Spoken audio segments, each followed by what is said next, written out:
அஸ்ஸலாமு அலைக்கும். இன்றைக்கி ஒரு குட்டி மினி விலாக் பார்க்கலாமா? ஒரு கடாய் அடுப்பில் வச்சுக்கோங்க. அதில் கொஞ்சமாக ஆயில் போட்டுக்கோங்க. 2 பட்டை, ஒரு 2 ஏலக்காய் சேர்த்துட்டு சின்ன சின்ன பீஸாக கட் பண்ண வெங்காயத்தை சேர்த்துக்கலாம். சேர்த்ததுக்கப்புறம் வெங்காயம் நல்லா கோல்டன் ப்ரௌன் கலர் வந்த உடனே இஞ்சி பூண்டு பேஸ்ட்டு ஒரு 1/2 டீஸ்பூன் அளவுக்கு சேர்த்துக்கலாம்.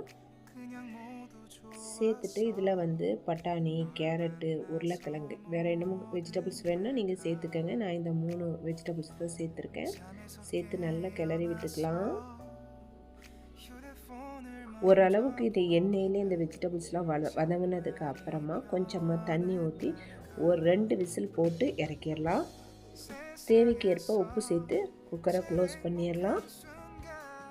இப்போ பாருங்கள், நல்லா குக் ஆகிடுச்சு பாருங்கள். கொஞ்சமாக தண்ணி நிற்கிது. இப்போ ஒரு மிக்ஸி ஜாரில் கொஞ்சமாக தேங்காய், கொஞ்சம் கேஷ்யூநட்டு, அப்புறமா காரத்துக்கு ஏற்ப மிளகாய் இதெல்லாம் சேர்த்து அரைச்சி பேஸ்டாக்கி எடுத்து வச்சுருந்தேன்.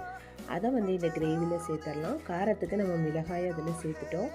அதனால் இந்த மசாலாவை சேர்த்த உடனே காரம் அதில் இருக்கும். இப்போ அந்த மிக்சியில் கொஞ்சமாக தண்ணியை ஊற்றி அலசி ஊற்றிக்கலாம். தேவைக்கு ஏற்ப உப்பு சேர்த்துக்கங்க. ஆல்ரெடி ஃபஸ்ட்டு உப்பு போட்டிருக்கோம். இப்போ அந்த மசாலா சேர்த்ததுக்கப்புறமா தேவைக்கு ஏற்ப உப்பு சேர்த்து நல்லா கிளறி விட்டு ஒரு கொதித்த உடனே இறக்கிடுங்க. இது ஆப்பம், சப்பாத்தி எல்லாத்துக்கும் நல்லா டேஸ்ட்டாக இருக்கும். கீமா இருந்தாலும் இதோடு சேர்த்தா இன்னும் டேஸ்ட்டாக இருக்கும். இப்போ கொஞ்சமாக கொத்தமல்லி தூவி இறக்கிடலாம். இது நான் சப்பாத்திக்கு காலையில் பிரேக்ஃபாஸ்ட்டுக்கு இதுதான் செஞ்சேன். இப்போ சப்பாத்தியும் போட போகிறோம்.